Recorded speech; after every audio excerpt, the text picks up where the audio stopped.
सही है। देखो अब समास, सबसे पहले समाज के प्रकार नहीं देखेंगे, समाज के भाग देखेंगे। समाज के दो भाग होते हैं, मतलब दो किस्म देगा।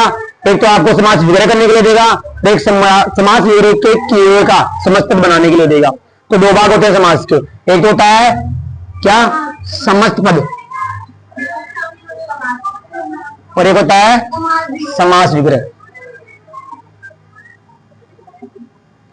ऐसे हम समाज पढ़ क्यों रहे हैं, समाज पढ़ क्यों रहे हैं? क्योंकि देखो कोई बात बोलो, जैसे मैं बोल रहा हूं कि राम और श्याम, राम और श्याम, अब मैं इसमें बोल रहा हूं तो मैं इसको एक मान लो शॉर्ट में बोलूं, संक्षेप में शॉर्ट में, तो राम श्याम हूं। अब मैं ऐसे लिखता, अलग से लिखता तो रामश्च श्यामश्च, कितना बड़ा हो गया वो, लेकिन मैंने शॉर्ट में बोल दिया राम श्याम, तो भी वही बात है। अब मैं एक बोल रहा हूं रावण के बारे में, जैसे राम तुम जानते हो है ना, एक ऐसे बोलेंगे कि जिसके 10 सिर है वह कौन है, कितना बड़ा हो गया, लेकिन मैं एक बड़ी लिख दी कौन सा दशानन, तो भी वही बात है। तुम रावण की बात कर रहे हो और तुम ऐसे बोल रहे हो कि जिसके 10 सिर है वो कौन है, रावण, और मैंने एक बड़ी बोल दिया कौन सा दशानन, तो संक्षेप में होगा ना। यानी किसी भी चीज को शॉर्ट में करना एक अच्छी बात है, इसलिए समास यही करता है। समाज का परिभाषा ये होता है सम सनम समासम, यानी संक्षेप को या संक्षेपण को समास कहते हैं, यानी किसी भी बड़े वाक्य को छोटे रूप में करना, उसे क्या कहते हैं समास। इसकी परिभाषा ऐसे करती है, जब अनेक पद मिलकर एक पद में बनाते हैं, संस्कृत में बोले तो यदा अनेक पदानि मिलित्वा एक पदम जायते तदा समास इति कथ्यते, जब अनेक पद मिलकर एक पद बनाते हैं। जैसे मैं आपके सामने लिख रहा हूं एक कि रामस्य पश्चात, ठीक है। अब इसका अर्थ जो हो जाएगा राम के पीछे, राम के पीछे, इतना बड़ा होगा। लेकिन यदि मैं इसको लिख दूं क्या अनुरामम, इसका अर्थ भी यही है, इसका अर्थ भी यही है और इसका अर्थ भी यही है। अब आप इतना बड़ा बताइए लिख दिए तो बताओ शॉर्ट, अब तुम्हारे लिए आसान हुआ कि नहीं हुआ यार? ये तुम इतनी बड़ी कॉपी करो, इतने लंबे लंबे लिख के, अरे शॉर्ट में समास ही लिखो, तो समाज क्या कर देता है, क्या कर देता है, संक्षेप कर देता है, छोटे रूप कर देता है, इसलिए हम समास पढ़ रहे हैं, है ना। या संक्षेपण को या संक्षिप्त रूप को क्या कहते हैं, समास कहते हैं। उसके कितने पद होते हैं, कुछ कितने भाग होते हैं, समस्त पद और समास विग्रह, तो वही बात है। आप देखो मैंने लिख दिया इसको क्या अनुरामम, वही बात है, तो वही बात है। समस्त पद को हम ऐसा क्यों कर रहे हैं, समस्त पद किसे बोलेंगे कि जब दो पदों के बीच में विभक्ति थी ना, इसके बीच में थी नहीं थी, रामवश्य पश्चात षष्ठी विभक्ति थी, लेकिन हमने उसका लोप कर दिया और क्या बना दिया ओनली अनुरामम, तो वो क्या बन जाता है समस्त पद। यानी दो या दो से अधिक पदों के बीच में विभक्ति का लोप करके किसका निर्माण होता है, समस्त पद का। अब इसका उल्टा हो जाएगा कि समस्त पद को दोबारा तोड़कर विभक्ति सहित लिखना, वो क्या हो जाएगा समास विग्रह। अरे समस्त पद का तो करेंगे हम, तो हो जाएगा रामस्य पश्चात। एक देखो यहां पे सर्प भीत, अब इसका अर्थ होता है सर्प से डर या सांप से डर, सांप से डरना, कितना बड़ा हो गया, लेकिन शॉर्ट में सर्प भीत। अब यहां इसको तोड़ के लिखेंगे विभक्ति सहित सर्पात भीत। तो समाज के दो भाग है, समस्त पद और समास विग्रह। समस्त पद में हम क्या करते हैं कि दो पदों के बीच में विभक्ति लिखी होती है, वो विभक्ति को क्या कर देते हैं, लोप कर देते हैं और छोटा रूप बना देते हैं। और समास विग्रह में क्या करते हैं, जो समस्त पद बना है उसी को वापस विभक्ति सहित लिख देते हैं। तो ये होता है समास विग्रह में समस्त पद और समास विग्रह। आपको दोनों देगा, एक तो देगा ये वाला क्वेश्चन इसका समास विग्रह करो, और एक देगा समास विग्रह से समस्त पद बनाओ, तो वही है। अब इसमें देखो दो इंपॉर्टेंट चीजें, जिसमें दो पद होते हैं, जिन्हें या तो पद कह दो या पदार्थ कह दो, वो एक ही बात है। अब दो पद कौन कौन से, एक होता है पूर्व पद, कौन सा पूर्व पद, इसे आप प्रथम पद भी कह सकते हो, और एक होता है उत्तर पद, जिसको आप क्या कह सकते हो दूसरा।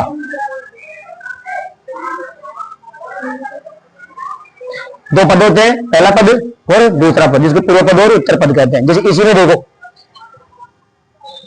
है कि नहीं दो पद इसमें, अनु रामम, अनु का अलग अर्थ है और राम का अलग अर्थ है। इसमें देखो सर्प भीत, सर्प का सांप भीत का डर, दो पद हो गए ना, तो प्रत्येक समाज में जो होगा ना संस्कृत बनेगा, उसमें दो पद जरूर होंगे, एक पूर्व पद और एक उत्तर पद। इन्हीं के आधार पर समाज कितने प्रकार के देते हैं? 4 प्रकार के, इन पदों के आधार पर। क्योंकि जैसे मैं बोलूं आपको कि ऐसा समाज जिसमें पहला पद प्रधान होगा तो वो एक अलग समाज हो जाएगा, जिसमें दूसरा पद प्रधान होगा तो वो अलग समाज हो जाएगा, जिसमें दोनों ही प्रधान होंगे वो एक अलग समाज हो जाएगा, 3 प्रकार हुए, और जिसमें दोनों ही नहीं होंगे वो अलग समाज। इसमें कितने भाग हुए? 4 प्रकार हुए। क्यों? ये क्योंकि 2 पद होते हैं, यदि किसी में एक को मान लेते हैं मुख्य श्रेष्ठ तो वो अलग समाज हो जाता है, जिसमें दूसरे को मान लेते हैं वो अलग समाज हो जाता है, जिसमें दोनों को मान लेंगे वो अलग समाज हो जाएगा, और जिसमें किसी को नहीं मानेंगे वो, इसलिए कितने प्रकार हुए? 4। और जिसमें पहला पद प्रधान होता है वो होता है अविभाव समास, जिसमें दूसरा पद प्रधान होता है वो होता है तत्पुरुष समास, जिसमें दोनों पद प्रधान होते हैं वो होता है द्वंद्व समास, और जिसमें कोई नहीं होता वो होता है द्वैध। इसलिए समाज के 4 प्रकार हैं। किनके आधार पर? इन पदों के आधार पर। तो समाज के कितने प्रकार होते हैं? 4। अविभाव, तत्पुरुष, द्वंद्व, द्वैध। अविभाव समास तो कितने प्रकार होते हैं? 4। लेकिन ये कर्मधारय और द्विगु ये भी तो आते हैं, फिर ये किसके वेद है? किसके वेद है? तत्पुरुष के वेद है ना। तो अभी तो ये लिख लो, फिर उसके बाद समाज के प्रकार, ये लिख दो प्रकार, अरे ये लिखो,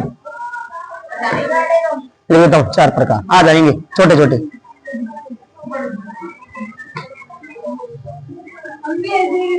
हाँ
तो देखो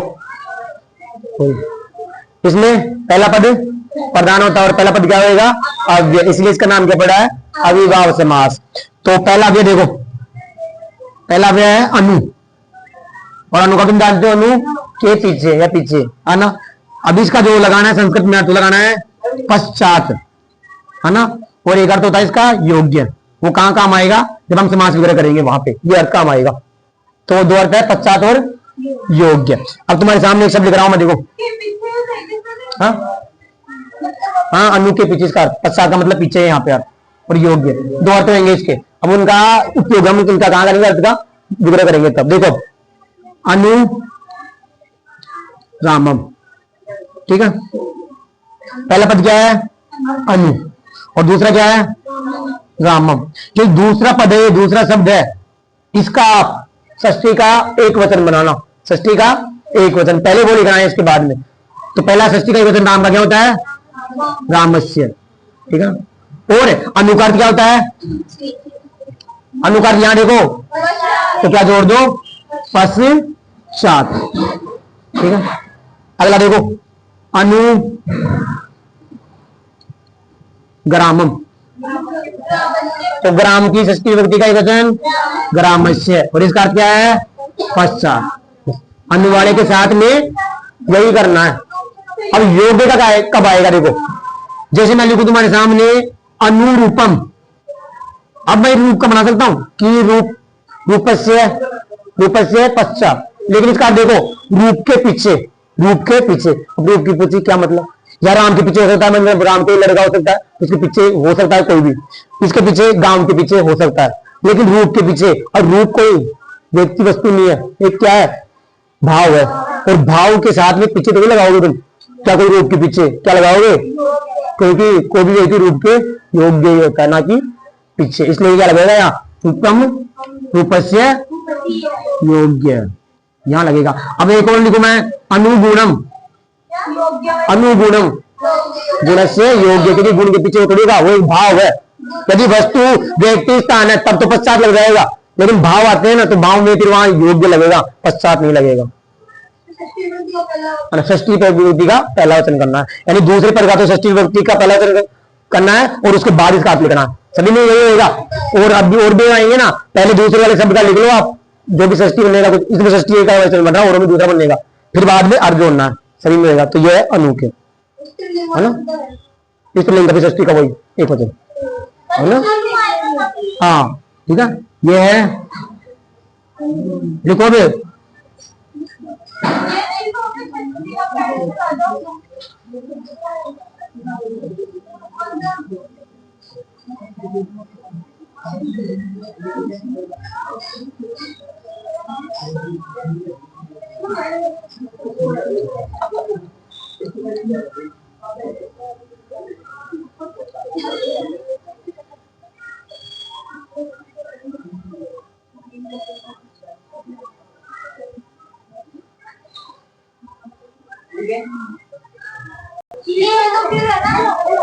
देखो दूसरा कौन सा विभाग समास में, निर।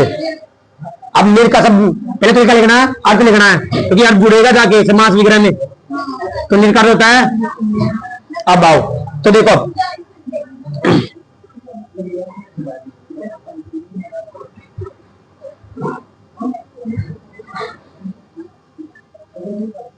निर्धनम है कि नहीं, इसमें निर है ना, धनम। अब दूसरे शब्द का कुछ ना कुछ विभक्ति लगेगी इसके अंदर, इसके अंदर षष्ठी विभक्ति लगेगी। कौन सी, षष्ठी विभक्ति। अब मेरे को बताओ धन का बहुवचन होता है क्या, नहीं। धन का, धन शब्द होता है ना, उसका बहुवचन होता है क्या, कैसे नहीं पता, धन पूछ रहा हूं मैं। धन के अंदर फिर सब आते हैं, पैसे, रुपये, टका फका सब आते हैं,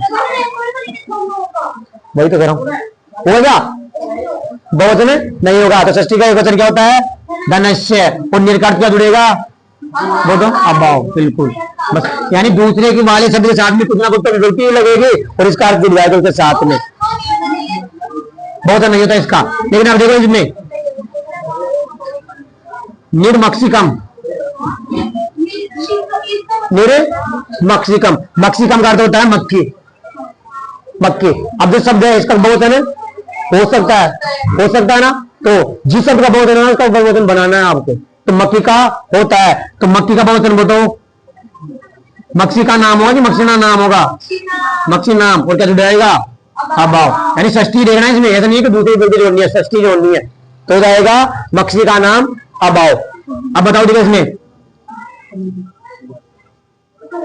निर्मूलम, मूल का मतलब होता है जड़।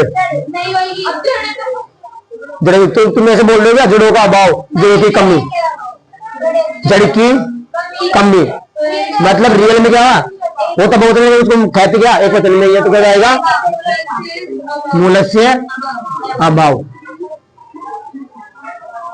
अब इसका बताओ देखो, निर्जलम क्या, जलस्य अभाव। सारे मैं बना दिए, तुम क्या बनाए फिर? हाँ क्या बताया तुमने? हाँ आप करो, देखिए ये इसका बताओ और एकदम अच्छे से सोच के बताना। निर्जलम बताओ, निर्जनम दूसरे वाले शब्द का नाम जन।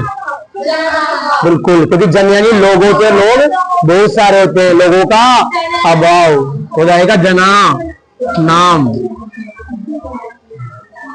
ना अभाव। और जी आने पर मैंने बताया था ना, र आने पर, शब्द में र आने पर।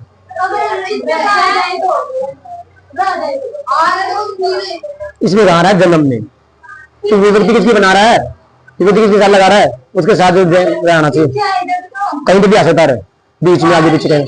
अरे जन्म में कहाँ रहा है, तो दिमाग से तोड़ ले क्या, जन्म में कहाँ आ रहा है, मक्सी कम में कहाँ आ रहा है, धनम में कहाँ आ रहा है, आ रहा है कर रहे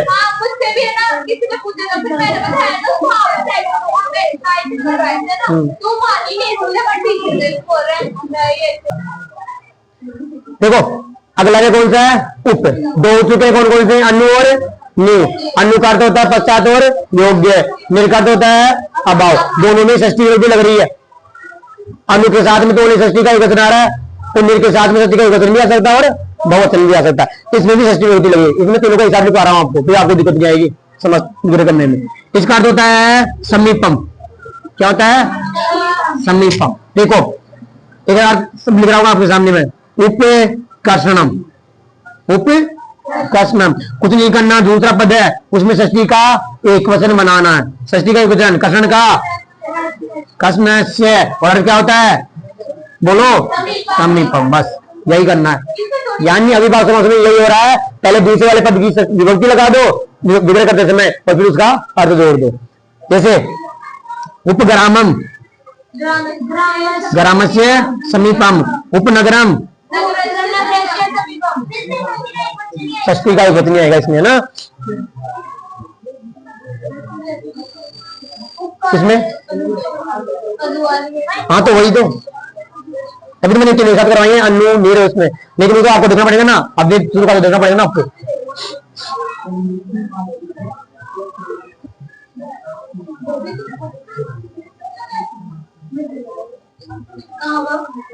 गाय, ये गांव मत बोलना इसको, गांव यानी गाय है ना।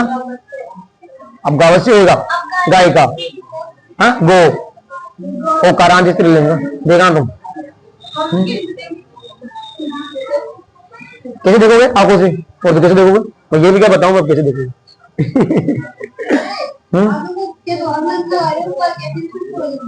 किसमें किसमें जी तो यहाँ पूरा नहीं हो जाएगा इसकी वजह से, वो वहां तो आ जाता है कि यहाँ पूरा नहीं हो जाएगा, इसमें दम नहीं आएगा, इनकी वजह से पूरा नहीं होगा, ये थोड़ी रहेगा।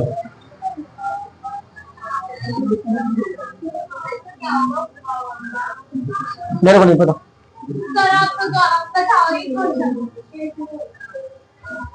और उसके कौन से दिखे तुमने, उपमन्नम, उप के साथ जुड़ने वाला, हाँ उपमन्नम, वेरी गुड। उपमन्नम और गाय, और गाय कितने टांगे थी भाई, 6 टांगे कहां से देखी तुमने। अरे यार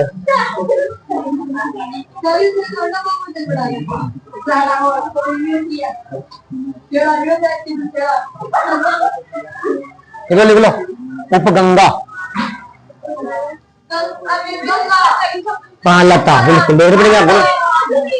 आज जाके देख रहा हूँ सब प्रैक्टिस हो जाएगी सब। नदी गंगा वनो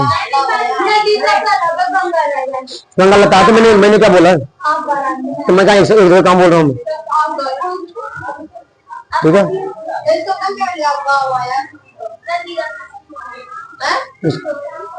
इसका गावस्त्री नहीं बनेगा, गवाया भी नहीं बनेगा, गवाया कैसे हो गया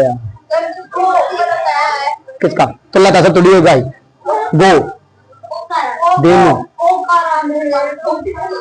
ओकारांत स्त्रीलिंग ना, ओकारांत स्त्रीलिंग, इसका हो जाएगा गावे, ठीक है। लिख लो, मेरे कल इस बार करवाना पड़ेगा, इस बार करवा दूंगा। गावे समीपम, लेकिन बोल तो दिया गावे समीपम में, कैसे बोलो रे, हाँ एक ही मात्रा आएगी, गावे समीपम।